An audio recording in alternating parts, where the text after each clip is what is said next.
Where is God in all the suffering? Part 2, Anger. Welcome back with me, Amy Orr-Ewing, and thank you so much for joining us in this series, Where is God in all the suffering? In our first session, we began by asking the question, why? Why does suffering exist? Where is God in the middle of it? And that question is often our first response when tragedy strikes or pain overwhelms us. But for many of us, there's another reaction that wells up alongside or just beneath the surface of that, and that is anger. Today, I want to talk honestly about what happens when pain turns into rage, when suffering isn't just sad, but unfair, when you want to cry out not only why, but how dare you, or where on earth were you, God? This episode is about that raw edge of suffering, anger, and how it might not be something to fear or suppress, but something deeply human that actually points us toward God rather than away from Him. Let me take you to a particular moment that shaped me profoundly. It was June the 14th in 2017. A fire had broken out in Grenfell Tower, a high-rise block of flats in West London. 72 people died that night, and many were children. And the cause, a fire accelerated by cheap flammable cladding that had been added to the building to make it look more appealing from the outside. The residents, many from immigrant and working class communities, had warned the authorities. They had raised their concerns. Their voices had been ignored. And now lives had been lost, families destroyed. The grief was unbearable. But it wasn't just grief that filled the air in those days. It was anger, righteous, visceral, collective rage. My husband, Frog, and I were invited to help lead an outdoor church service just days after the fire. Over 1,000 people gathered in the street beneath the railway arches and along the streets. People held candles, faces were streaked with tears, and others just stood in silence, shocked, dazed, and completely overwhelmed, really. In that space, somebody read the scriptures from Psalm 147. And when it came to the verse, the Lord sustains the humble, but casts the wicked to the ground, as those words rang out, something extraordinary happened. Just in the middle of a Bible reading, the crowd erupted, cheering, clapping, crying.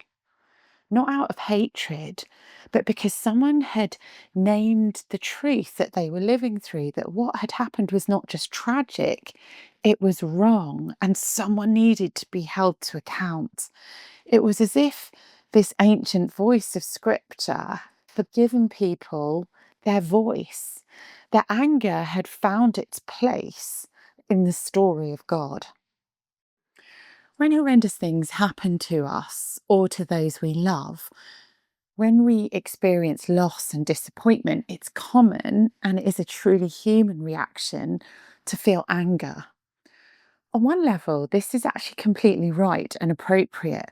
Should we not feel anger that precious people were burned alive in a block of flats in West London? And if it's true that all human life bears the image of God, then anger in that kind of context, of that kind of pain, is not only to be expected, it's actually warranted. You see, sometimes well-meaning religious people are afraid of this kind of anger and seek to short-circuit the process, as if anger necessarily leads us away from God. But from a Christian perspective, the Bible actually gives voice to people in the midst of suffering, having freedom to express frustration, grief, anger, and disappointment, including actually railing against God directly. It's as if the Judeo-Christian scriptures are telling us God is okay with us doubting Him, being angry with Him, and expressing our hurt to Him when we're in pain. You see, speaking honestly to God in our anger and pain is to truly speak the Bible's language. Anger as a legitimate, even positive way of processing pain would be consistent with the enormous value placed on a human life by God. Anger would be a fitting reaction to any threat or blight imposed on a person and the precious potential of that person and of their relationship with God through Jesus Christ. Outrage in the face of injustice, death, disease, or violence actually makes sense to us as human beings because we instinctively sense that this is not the way things are meant to be. But is that impulse really rational? Does outrage at evil or pain actually make sense of our own wider beliefs about the world and about God? What is the foundation of human outrage at evil and suffering if life does not have a transcendent source and we are nothing more than just a collection of atoms that has learned how to think? After Charles Darwin first published his book on the origin of species, a British economist, Herbert Spencer, coined the phrase the survival of the fittest to encapsulate Darwin's idea of natural selection. Spencer was comparing Darwin's theory to his own economic principles, and the central idea was that those life forms best suited to their environment would survive, and eventually less suitable attributes would be kind of bred out of the population. Now, when combined with a materialist outlook, the idea that there is no God behind the universe and that all that exists is physical matter, human beings are then to be viewed as the product of chance, striving for our own survival and advancement. And the inevitable conclusion of this viewpoint is that individuals must put themselves first in every decision. After all, what else is there other than me and mine? Ayn Rand, the atheist thinker, socialite, and author, died in 1983 but still sells hundreds of thousands of books each year. And she thought then that an atheist simply had to be an egoist. She wrote, "Every honest man lives for himself. Every man worth calling a man lives for himself. The one who doesn't live at all." The great German philosopher Friedrich Nietzsche said something similar. He said, "I submit that egoism belongs to the essence of a noble soul. Other beings must naturally be in subjection and have to sacrifice themselves." In other words, materialism tells me that I should put myself first, and other people I come across may well need to be sacrificed due to my own priorities. Now, this way of looking at the world might justify outrage when I suffer personally or when my blood relatives are harmed, but it does not appear to be able to account for wider spread anger about pain, including that experienced by people who are not genetically connected to me or to my survival. This is not unlike the predominant way of seeing the world that Christianity began in and inevitably challenged. You see, Jesus was born into an occupied nation under the harsh and merciless system of the Roman Empire, where rulers ruled with a rod of iron. But Christianity ended up conquering that empire with a more powerful weapon: kindness. The early Christians had an experience of a God who loved them and had shown them mercy. And part of the deal in following Jesus was that those who had been forgiven by him must forgive others. They would not ignore cruelty, including that which affected people they didn't know. Instead, they countered it by caring for the weak and the outcast, the widow and the orphan. They reached out to those in pain and regarded all people as equal. It was utterly distinctive and it was countercultural in every way. Now, we're so familiar with churches and the symbolism of Christianity that we may not really know how it all started and how radical it was.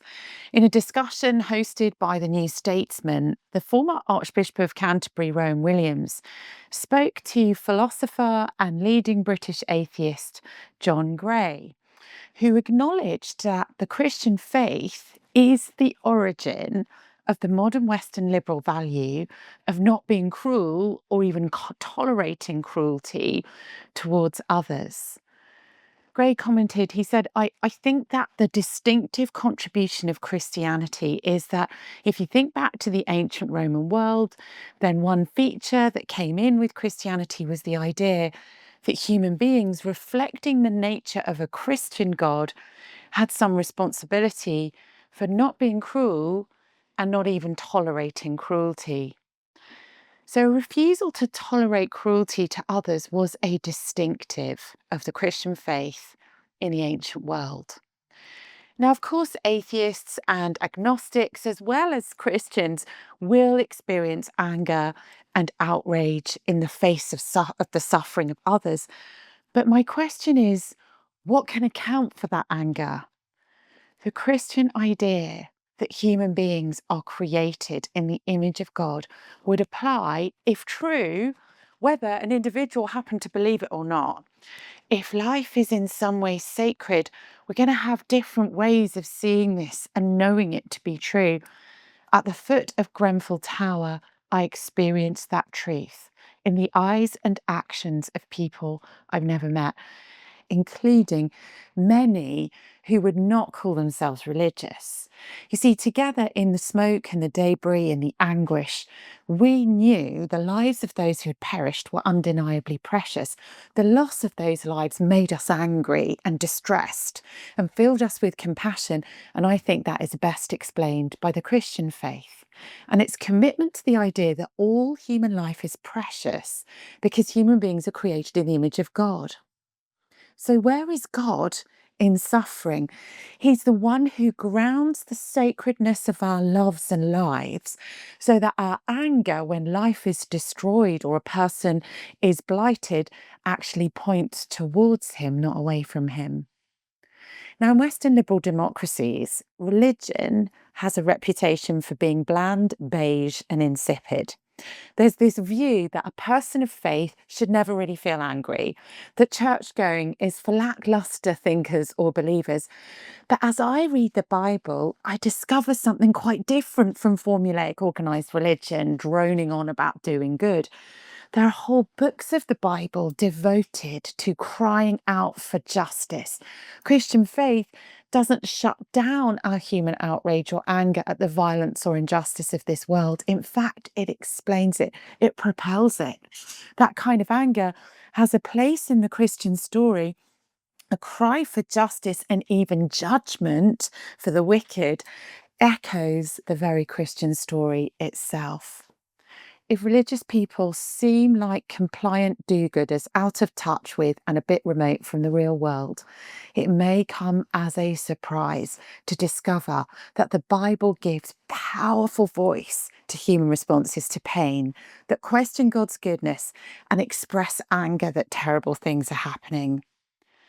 The psalmist asks, and he's quoted by Jesus, my God, why have ye forsaken me? Why are you so far from saving me, so far from my cries of anguish? My God, I cry out day and night, but you do not answer. By night, but I find no rest. Now, of course, Jesus mentions these verses during his crucifixion, but in another psalm, the poet writes, questioning if God is really there at all. The psalm says, I say to God, my rock, why have you forgotten me? Why must I go about mourning, oppressed by the enemy? My bones suffer mortal agony as my foes taunt me, saying to me all day long, where is your God? That's from Psalm 42, verses 9 and 10. The Hebrew writer Job, who later in life was commended as a righteous man, At one point, he says, "Does it actually please you, God, to oppress me, to spurn the work of your hands while you smile on the schemes of the wicked?" That comes in Job chapter 10, verse 3. Or the prophet Habakkuk asks how long he's expected to continue shouting out to God that there is violence and pain and injustice, while God appears to do absolutely nothing about it. Habakkuk says, "How long, Lord, must I call for help, but you do not listen, or cry out to you, violence, but you do not save?" Habakkuk chapter 1, verse 2. So you see, our human outrage when we see suffering or experience pain points to the fact that deep down we sense that when these terrible things happen, things are not as they should be. We sense that the world ought to be a good place and that pain is spoiling it as people suffer all sorts of horror around us. But why should we feel outrage if this material world of biology, physics, and chemistry is all there is? Why should we feel disgust and fury at the unjust exploitation of children living on remote continents if human beings are merely the product of random processes of chance, followed by the brutal outcome of a contest of the survival of the fittest? And why should our own pain or the pain of others matter? Anger in reaction to evil or pain does have a place in the Christian story. This can be a story that gives voice and explanation to what we feel deep down. Our cries for justice and even for judgment carry with them the echoes of the Christian faith. If we were made for love, if life has a transcendent source, if God's good image marks every human being, if we have marred this world and each other with our choices, it is no surprise that we feel anger and even outrage when we experience evil, because those things are not meant to be. So if you're carrying anger right now at the world, at people, maybe even at God, I want to say to you, you're not alone. You don't have to hide it. You can actually bring that anger to God. He sees it and his existence makes sense of it. Your anger at injustice, my anger at evil, point toward God existing, not away from it. The anger we feel at suffering isn't a flaw in our design. It's a sign of the image we bear. It's the beginning of justice. You see, the cry that says, "This is not how things are meant to be," when voiced to God, can lead not just to answers, but actually to healing. On our next episode, we're going to talk about grief. What happens when anger quiets and sorrow sets in? Thank you for joining me for Where is God in All the Suffering and for this second session. And I look forward to seeing you in the next session.